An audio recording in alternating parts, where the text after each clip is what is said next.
어떻게 흥정을 하느냐에 따라서 콩나물 100원, 200원 깎는 것보다 흥정 한번 제대로 하면요, 적게는 100만 원, 많게는 억 단위까지도 흥정이 되거든요. 어떻게 흥정하시냐?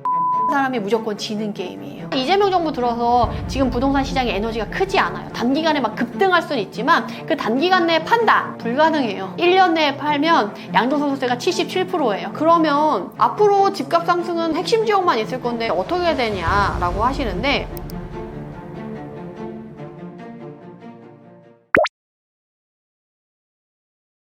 지금 서울에서 내 집 마련 고민하시는 분들 정말 많으실 텐데요.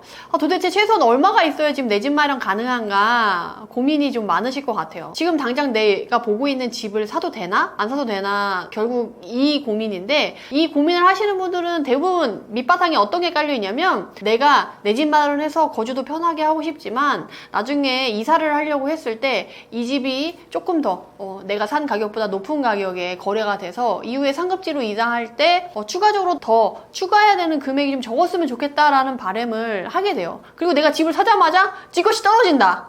다리 뻗고 못 자거든요. 그래서 내가 그래도 집을 사자마자 집값이 떨어지진 않고 최소한 유지, 그래도 이왕이면 상승했으면 하는 바람을 가지고 내 집 마련을 고민하고 계실 텐데요. 서울이 너무 많이 올랐죠. 괜찮은 지역들은. 그리고 생각보다 그렇게 좋은 것 같지 않은데도 가격이 좀 올랐어요. 그래서 서울 같은 경우는 전고점을 넘어서 이미 상승으로 넘어선 지역들이 핵심 지역 내에 많고요. 그리고 서울의 웬만한 지역들은 전고점 대비해서 80~90% 집값이 회복된 지역들이 많아요. 근데 그런 지역을 지금 들어가려고 하면 너무 비싸다라는 생각이 들어서, 내가 혹시 꼭지에 사고 이후에 시장이 안 좋아졌을 경우 집값이 떨어지는 거 아니야? 라고 걱정을 하실 수가 있는데요. 지금 우리 2025년 1분기 경제 성장률이 마이너스 0.2%인 거 아세요? 경제는 좋지 않아요. 그러면 경제가 안 좋으니까 앞으로 이런 글로벌적인 관세 이슈도 있고 이렇게 해서 실업률도 높아지고 취업자 수도 고용률도 떨어지고 하니까 앞으로 안 좋을 거야. 그런 근거를 내면서 집값이 폭락할 거다라고 얘기하시는 전문가분들이 있으신데요.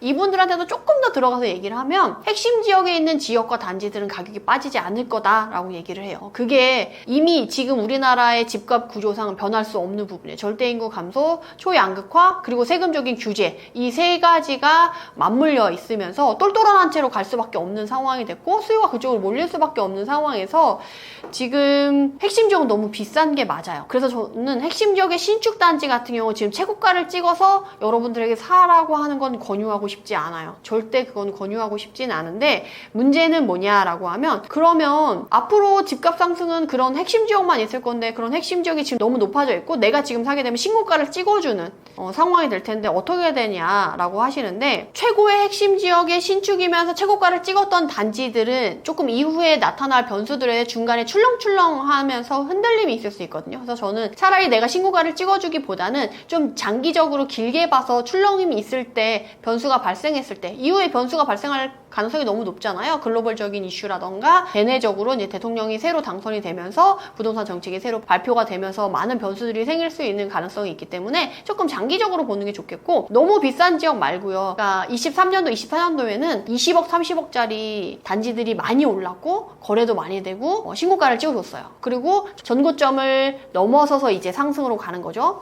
강남 3구, 그리고 마용성, 그리고 마포 안에서도 아현동, 이런 단지들, 거기 안에 나와 있는 입지 좋은 주신축까지는 가격이 많이 올랐어요. 그렇지만 지금 초양극화 시대라고 했잖아요. 그래서 강남 3구 안에서도 이제 송파를 보면 잠실과 가락동까지는 가격이 많이 올랐고요. 가락동 밑에 지역 같은 경우는 가격이 많이 오르지 않았어요. 특히나 거여마천 같은 경우는 전고점에서 하락하고 나서 거의 많이 회복을 못한 상태로 가고 있거든요. 그러면 지금 거여마천을 들어가야 하냐? 약간 이런 생각이 좀 드실 수도 있는데, 저는 또 그거는 또 추천해드리지 않아요. 지금 결과적으로 초양극화 시대이기 때문에 내가 안전하게 내 집 마련을 하고 나서 마음 편하게 좀 다리 뻗고 자고 싶다라고 하시는 분들은 핵심 지역을 벗어난 지역을 보는 거는 추천드리지 않은데, 그럼 핵심 지역을 들어가려고 했을 때 최소한 얼마 정도의 금액을 생각해야 돼를 여러분들이 고심을 하실 텐데, 서울은 지금 10억에서 15억 사이에 있는 지역과 단지 구역 가격들이 움직이는 편이고요. 그쪽 단지들의 가격이 좀 꿈틀꿈틀하면서 가고 있어요. 20억, 30억 대는 단지들은 이미 23년, 24년에 많이 올랐고요. 25년에는 조금 가격이 퍼져서 이제 20억 밑에 15억에서 10억 사이에 있는 서울 부동산들이 좀 많이 움직이고 있거든요. 그래서 내가 그쪽 가격대 단지들을 보고 있다 하시는 분들은 지금 움직이시는 게 맞다라고 말씀을 드리고요. 그렇게 하려고 하면 최소한 자금이 얼마 있어야 되냐라고 하면 실거주 하려고 하면 절대가가 중요하죠. 절대가는 10억 이상 자금이 있으셔야 돼요. 대출 포함해서. 그리고 대출 이자를 감당할 수 있는지를 여러분들이 미리 좀 점검하고 들어가시는 게 중요하고, 만약에 내가 진짜 아직 실제 거주까지 하기에는 돈이 부족해 하시는 분들은 결국에는 갭으로 전세가와 매매가 차이에 있는 금액, 이 갭으로 미리 사놓고 이따가 돈을 벌었다가 그 돈을 모으면 실거주 해야지 하시는 분들이 있거든요. 그분들도 사실 실거주자예요. 사실 그분들은 실거주자로 생각 안 하고 갭 투자야, 투자자야 라고 조금 매도하는 경향도 있어요. 특히나 대출 규제가 또 그런 분들이 있거든요. 집을 사자마자 들어가서 사는 게 아니라 전세를 놓고 이후에 들어가겠다 하는 사람들한테는 대출이 나오지가 않아요. 바로 전세자금 대출이 나오지 않거든요. 그래서 그런 분들은 실거주자로 좀 인정을 해줬으면 좋겠는데 실거주자로 인정도 안 해주네 라고 속상하실 수가 있는데, 그럼에도 불구하고 내가 실거주 할 만큼의 자금이 안 된다 그러면 갭으로 전세가와 매매가 차이에 있는 투자금으로 먼저 들어갈 수 있는 집을 찾아보는 것도 너무 중요하다라고 말씀을 드릴 수가 있겠어요. 그러면 그 금액이 어느 정도 되냐? 강남 지금 서울 부동산 시장에서 가치가 있으면서 접근하기 좋은 가격대는 10억대 이상의 단지들, 그리고 입지가 좋으면서 교통편 라인에 있으면서 준신축이나 신축에 한해서 그렇고요. 완전 구축은 아직까지는 조금 조심하실 필요는 있다라고 말씀드릴 수 있고, 만약에 내가 실거주를 할 거다 그럼 10억대, 그리고 내가 만약에 당장 실거주는 못하지만 갭으로 미리 사놓고 싶다라고 하시는 분들은 최소 4, 5억은 있어야 되는 것 같아요. 제가 사실 조사를 해왔어요. 그래서 그러면 내가 추천할 수 있는 지역이나 단지들을 봤을 때 최소한 어느 정도의 자금이 필요할까라고 봤을 때 공통적으로 나왔던 게 4억에서 5억 정도의 자금은 꼭 필요하더라고요. 그리고 그 이외의 지역들은 지금 당장 들어가기에는 좀 리스크가 있는 단지들이 좀 많았거든요. 그래서 지금 제가 말씀드렸던 가격대에 있는 분들은 지금 좀 열심히 준비해서 으쌰으쌰해서 올해 하반기 안에 좀 실행을 하시는 게 좋지 않을까 싶습니다. 지금 서울에서 내 집 마련 갈아타기 고민하시는 분들이 있으실 텐데, 제가 앞선 질문에서 서울에서 내 집 마련 갈아타기 하려고 했을 때 자금이 얼마나 필요하냐, 어느 가격대가 움직이기 좋냐라고 했을 때 제가 절대가는 10억 이상, 그리고 내가 실제 지금 실거주는 못하지만 우선 미리 집을 사놓고 싶다라고 했을 때 최소한 4, 5억 정도의 자금이 있으신 분들이 서울 부동산에서 지금 움직일 수 있다라고 말씀을 드렸는데, 이렇게만 말씀을 드리면 딱히 딱 와닿지 않거든요. 지역과 단지 얘기가 나와야지 좀 이해도가 있기 때문에 예시를 한번 들어드리도록 하겠습니다. 지금 제가 똑같은 10억이다 라고 하면 이전에 막 파주 운정신도시 GTX-A 개통된다고 했을 때 파주 운정신도시 신축도 10억 간다라는 얘기가 있었거든요. 이전엔 그렇게 나왔었어요. 근데 저는 그 얘기를 딱 듣고 나서 무슨 생각을 했었냐면 10억이면 파주 운정보다는 차라리 송파를 가야지, 저는 그런 생각이 들었어요. 특히나 지금 절대인구 감소 이슈랑 초양극화를 그 큰 틀에서 벗어나서 생각하는 건 절대 불가능한 시기인데, 그렇게 봤을 때 그러면 최소한 강남 3구 안에 들어갈 수 있어 라고 하면 누가 봐도 이게 더 낫겠다라는 생각을 하실 수밖에 없어요. 그래서 제가 그 중에서도 강남 3구에서 그나마 서울에 진입했을 때 강남 3구의 숨은 역할을 하는 송파구를 예시를 들어서 말씀드릴게요. 최근에 이 잠실동이랑 신촌동이 잠실이냐 안잠실이냐로 사실 송파가 많이 갈렸었는데, 최근에는 헬리오시티가 들어오고 둔촌동 올림픽 파크포레온이 들어오면서 그 선이 잠실에서 약간 가락동까지 쭉 내려와 있어요. 그러다 보니까 어때요? 그 가락동과 잠실 사이에 있는 단지들이 당연히 눈에 띌 수밖에 없거든요. 그 단지들의 가격을 보면 생각보다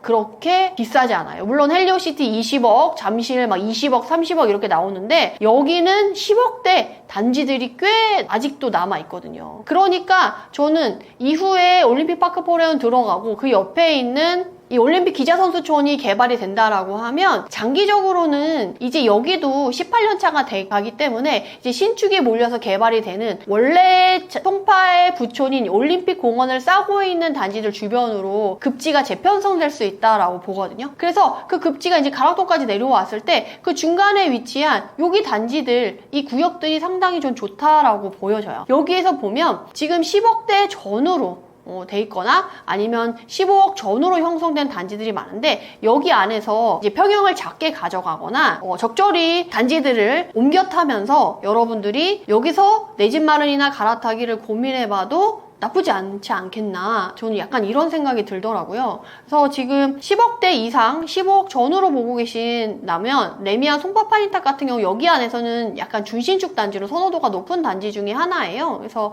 매매 전세 이렇게 보면 그 갭이 지금 10억이잖아요. 지금 실제 거주할 수는 없어서 나는 갭으로 미리 사놓고 싶어 라고 했을 때 지금 여기는 10억 정도의 돈이 필요한 거고 실제 거주를 하려면 17억이 필요한 거잖아요. 이거 너무 부담스러워 못 가 라고 하면 조금 더 밑으로 내려오는 거죠. 그래서 가락 우성 1차 같은 경우는 지금 평형대도 신혼부부가 충분히 거주할 수 있을 만한 19평이고, 다만 문제는 뭐냐면 여기는 전세가가 낮게 형성되어 있어서 매매가에 비해 전세가가 좀 낮게 형성되어 있어요. 그래도 갭이 한 6억 정도 되죠. 그래서 이런 식으로 여러분들이 실제 거주할 거냐 아닐 거냐, 재건축 아파트냐 아니면 전세가가 높은 단지 중에 좀 찾아볼 거냐 라는 식으로 해서 이제 10억에서 한 15억 전후, 15억에서 이제 15억 전후 가격으로 여러분들이, 그리고 갭이 5억 이상 되신다, 자금이 5억 이상 된다라고 하면 여기 구역을 조금 추천드리고 싶다. 그래서 잘 찾아보시면 좋은 단지를 찾으실 수 있을 거예요. 근데 문제는 지금 시장 현장에 가보면 어떤 얘기 듣냐면 다 호가가 많이 붙었을 거예요. 지금 기대감이 엄청 크거든요, 서울 부동산 상승에 대해서. 그래서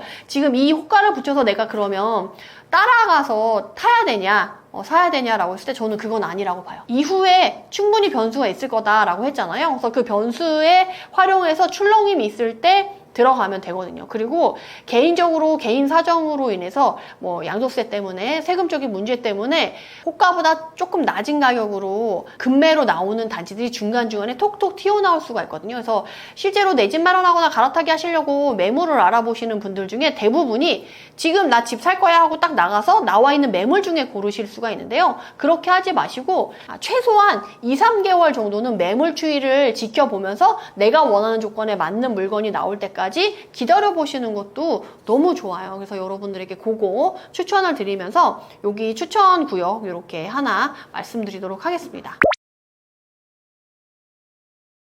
지금 똘똘한 채 위험하다라는 얘기 좀 많이 들어보셨을 거예요. 왜냐하면 지금 서울 너무 많이 올랐거든요. 뭐 강남 3구 반포 70억을 찍어내 어쨌네 막 얘기가 나왔잖아요. 실제로 반포 레미안 원베일리가 70억을 찍은 게 맞아요. 30평대가. 그래서 충격적이죠. 그렇게 했을 때 내가 70억을 그럼 더 주고 사야 되냐라고 했을 때 그건 위험해요. 반포 원베일리 이런 거 70억 따라가는 건 너무 위험해요. 여기서 여러분들이 나눠야 될 건 이제 돈의 가치가 크게 중요하지 않은 분들이 있거든요. 내가 한 1,000억 갖고 있어, 뭐 1조 갖고 있어. 그런데 원베일리 70억짜리 30평대 사는 거 그분들한테 크게 중요하지 않아요, 그 가격이. 근데 우리는 아니잖아요. 그러니까 약간 우리와 다른 세상에 있는 단지의 지역을 보는 거는 맞지 않고, 내가 서울 시장과 흐름을 같이 하면서 수요와 흐름을 같이 하는 지역에서 집을 알아본다라고 한다면 충분히 지금 서울은 지켜봐야 될 것 같고, 26년도가 지나면 오히려 전세가뿐만이 아니라 매매가가 올라갈 가능성이, 핵심 지역 안에서 지금 실거주자들이 선호하는 조건을 갖고 있는 구역과 단지들 같은 경우는 충분히 올라갈 가능성이 더 높기 때문에 저는 지금 보는 게 맞다라고 봐요. 그렇게 했을 때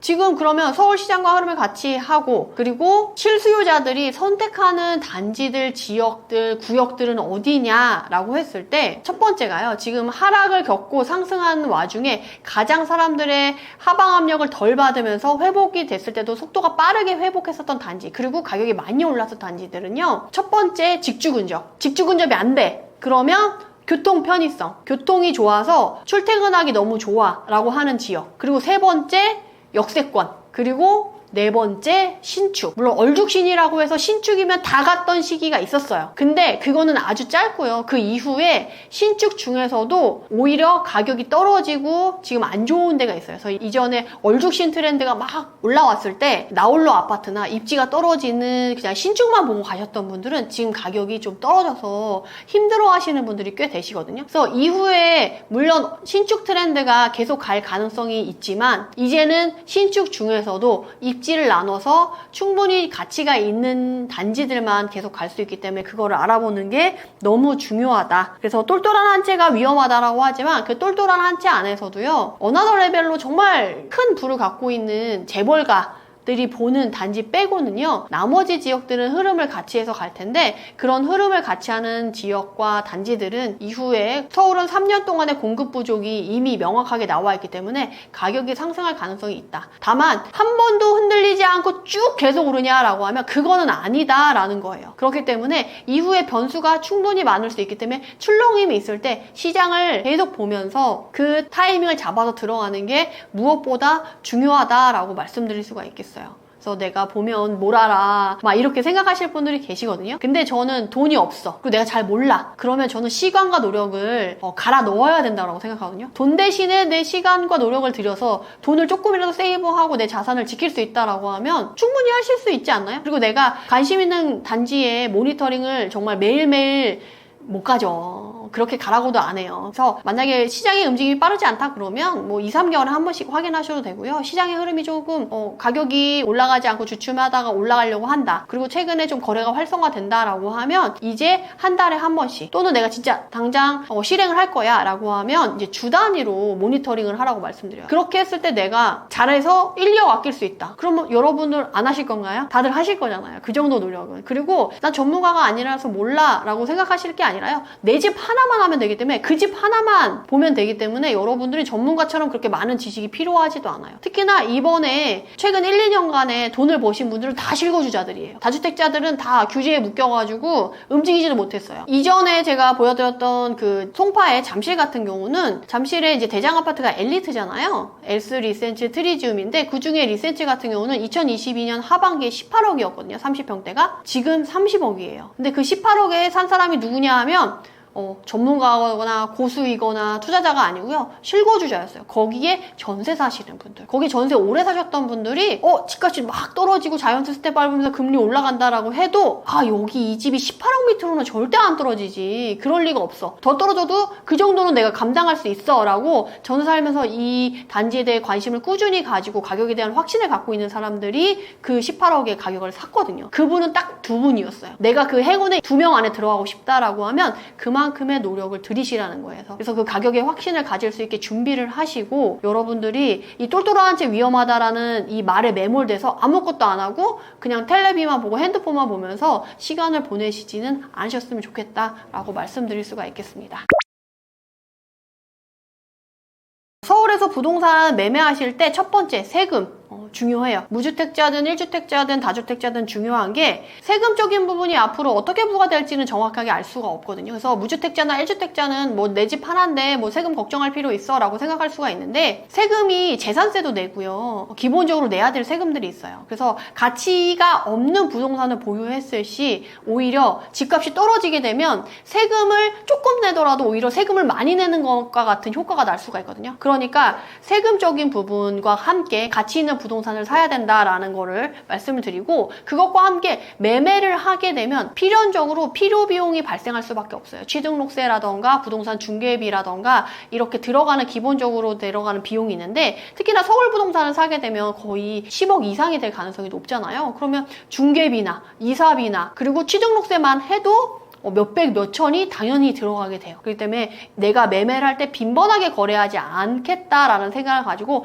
이번에 확실하게 제대로 된 거, 가치 있는 거 똘똘한 한 채 마련하겠다라고 생각하고 준비하시는 게 맞고요. 그리고 서울은 무조건 좀 장기 보유할 생각하시고 매매를 하시는 게 중요하다라고 말씀드릴 수가 있겠어요. 그래서 장기 보유해야 세금적인 혜택도 있지만요, 10억 이상 되는 거기 때문에 아까 말씀드렸듯이 필요 비용이 막 들어가요. 매매 한 번 할 때마다. 그럼 매매 한 번 할 때마다 몇 천만 원이 들어가니까 그러니까 자주 할수록 돈에 대한 비용이 많이 들어가겠죠. 그러니까 한 번에 제대로 된 걸 사고 그 집이 충분히 올랐을 때 사고팔고를 하면서 자산을 일으키는 게 맞지, 빈번히 사고팔고 하는 거는 여러분들에게 크게 도움이 안 될 수가 있고요. 특히나 이재명 정부 들어서 지금 부동산 시장의 에너지가 크지 않아요. 단기간에 막 급등할 수는 있지만 그 단기간 내에 판다. 나 1주택자인데 그러면 1년 만에 집값이 막 올랐어. 그러면 팔고 나다 상급지로 이상하고 싶어. 불가능해요. 1년 내에 팔면 양도소득세가 77%예요. 농어촌 특별세까지 들어가고 뭐 하면 거의 80%에 달하는 세금을 내거든요. 수익으로 한 5억, 집값이 급등해서 5억 올랐어요. 80% 세금 내고 5억 중에 58에 44억 내고 1억 수익 봐서 옮긴다고 하면 상급지로 애매하게 이동할 수도 없는 금액이 돼요. 그래서 내가 그 단기간에 상승하더라도 단기간에 움직이기 쉽지 않기 때문에 장기 보유하면서 안정적으로 가져갈 집을 보는 게 무엇보다 중요하다라고 말씀드리고 싶습니다. 부동산을 거래하실 때 어떻게 흥정을 하느냐에 따라서 여러분들이 정말 돈을 많이 아낄 수가 있는데요. 콩나물 100원, 200원, 1000원 깎는 것보다 부동산 매매 시 흥정 잘 하시는 게 너무 좋아요. 흥정 한번 제대로 하면요, 정말 적게는 100만 원, 조금 중간이면 1000만 원, 많게는 억 단위까지도 흥정이 되거든요. 그래서 흥정 노하우 너무 중요한데 어떻게 흥정하시냐? 부동산 매매할 때는 다급한 사람이 무조건 지는 게임이에요. 그래서 금매가 있다. 나 이거 금매 너무 사고 싶은데? 라고 했을 때 한 번 더 시장 상황에 따라서 금매니까 급한 사람이 누구예요? 파는 사람이거든요. 원래 파는 사람은 더 많이 받고 싶어 하지 금매로 싸게 내놓고 싶어 하지 않은데 금매로 내놨다는 건 그만큼 다급하다라는 거예요. 그러니까 거기서 조금 한 번 더 베팅을 해볼 수가 있어요. 만약에 5억에 나왔다, 금매로. 근데 내가 한 1000만 원, 2000만 원 더 깎아주시면 계약금 바로 쏘겠다, 확신이 있을 때 얘기를 하면 당연히 깎아줄 수밖에 없는 상황이 되거든요. 그래서 이런 식으로 누가 다급하냐, 그리고 지금 시장 상황상 베팅을 한번 해볼 수 있는 시장이냐 아니냐를 판가름 하셔가지고 한번 베팅을 해보시길 추천을 드릴게요. 그래서 다급한 사람이 지는 게임이다라는 거, 흥정을 어떻게 잘하느냐에 따라 좀 달라진다 라는 거를 말씀드릴 수가 있겠고, 제가 강의를 이렇게 나가보면 수강생분들한테 물어봐요. 어떻게 본인이 집을 팔려고 하는데 내가 너무 팔아야 될 세금적인 문제가 있어서 너무 팔고 싶어서 내놨다. 근데 집을 사러 온 사람이 이만큼 깎아주면 바로 살 테니까 깎아줘라고 했을 때 어떻게 하시겠냐라고 하면 100이면 100명이 다 오케이를 하셨거든요. 그러니까 이런 식으로 바로 여러분들이 다급한 사람이 이걸 받아들일 수밖에 없는 상황이 있고요. 그리고 내가 가고 싶은 관심 지역에 급매물을 빠르게 계약하는 법, 다들 궁금해하실 수가 있는데요. 급매물을 어떻게 빠르게 계약하냐? 사실 여기서는 함정이 있어요. 부동산 사장님이 가면 다 급매물이라 그래. 마침 알았어. 다들 들어보셨죠? 운이 좋네. 정말 좋은 시간에 왔어. 마침 좋은 물건이 정말 싸게 나왔거든 하면서 얘기를 하시거든요. 아닐 수 있습니다. 오늘 처음 본 사람이거든요. 그 사람이 갑자기 나한테 급매물 좋은 걸 준다? 그럴 리가 없어요. 세상은 그렇게 호락호락하지 않아요. 그래서 급매물이 맞는지 확인하는 거 너무 중요하고, 실제로 확인해 봤을 때 급매물이다 라고 하면 어떻게 빠르게 계약하냐? 등기부등본 보시고요. 어쨌든 화자가 없는지 확인을 하신 다음에 사장님한테 원하는 조건을 맞춰서 이제 계약금을 거는 게 빠르게 계약하는 건데요. 사실 이런 식으로 내가 부동산에 처음 갔는데 정말 좋은 물건을 받을 수 있다. 이거는 정말 쉽지 않아요. 그래서 본인이 급매물을 길목에서 기다리고 있는 게 가장 빠르게 선점하는 방법이에요. 그래서 그렇게 하려면 어떻게 하냐면 본인이 관심 있는 단지를 미리 정해놓고 그 주변 부동산을 쫙 도는 거예요. 쫙 돌고 나서 내가 어느 가격에 어느 조건이면 사겠다라는 걸 딱 정해놓고 다시 부동산에 가서 그 조건들을 확연하게 부동산 사장님들한테 말씀을 드리는 거예요. 그래서 그런 조건에 좋은 매물이 나왔을 때 나한테 제일 먼저 전화를 할 수 있게끔 부동산 사장님한테 가서 이쁜이가 되는 거죠. 부동산 사장님한테 이쁜이라고 하면 얼굴이 예쁘게 생겨야 되나? 아니고요. 부동산 사장님한테 이쁜이는 거래를 할 것 같은 사람, 나한테 수수료를 줄 것 같은 사람이 제일 예쁜이에요. 그러니까 난 요 정도 조건에 맞춰준다, 이런 매물이 나왔다, 그럼 무조건 계약할 거니까, 거래할 거니까 나한테 바로 물건을 주세요 라고 확실하게 인지시켜 놓는 게 급매물을 가장 빠르게 선점하는 방법이다 라고 말씀드릴 수가 있겠습니다. 그리고 최적의 매도 타이밍 그리고 갈아타기 타이밍은요, 사실은 본인이 자산이 있냐 없냐에 따라 좀 달라질 수 있을 것 같아요. 본인이 이제 자산이 있는 상태에서 갈아타기를 할 거면 상급지 매물을 먼저 잡아놓고 본인이 살고 있는 집은 천천히 상황이 좋을 때 파는 게 좋은데 사실 그러기가 쉽지가 않죠. 그래서 그런 건 자산에 따라서 좀 판단을 하시길 추천을 드리고, 최적의 매도 타이밍은 성수기 그리고 거래가 활발해졌을 시기가 가장 좋아요. 그래서 사실은 공포에 사서 시장이 활발할 때 잔치에 팔으란 얘기 많이 들어보셨을 거예요. 그래서 그게 진짜 맞아요. 공포의 시기에 내가 좋은 가격에 사가지고요, 이번에 토지거래 허가구역 해제 재지정되면서 한바탕 또 부동산 거래 잔치가 벌어지긴 했었잖아요. 그때 매도를 했으면 그 자리에서도 계약서 쓰러 온 사람한테도 5천만 원, 몇천만 원을 올려서 오히려 팔 수 있는 좋은 타이밍이었어요. 그래서 매도 타이밍은 오히려 분위기가 활발할 때 파는 게 맞다. 그렇게 해서 이전에 있었던 그런 거래가 활발하게 되고 매수자 우위 시장이 아니라 매도자 우위 시장이 됐을 때 그 타이밍을 잡는 거를 미리 좀 시장의 흐름을 볼 수 있게끔 공부를 해 놓으시면 너무 좋을 것 같습니다.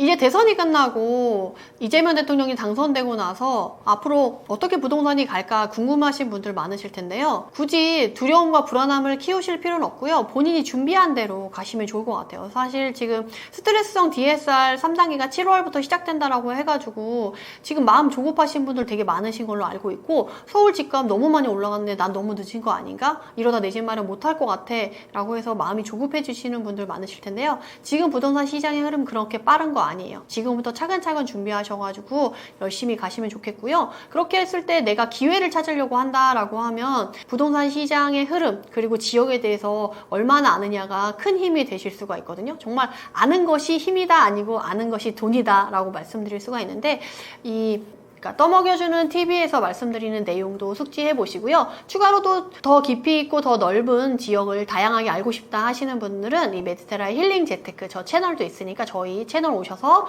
많은 시청해 주시고 구독과 좋아요도 해주시면 너무 감사하겠습니다.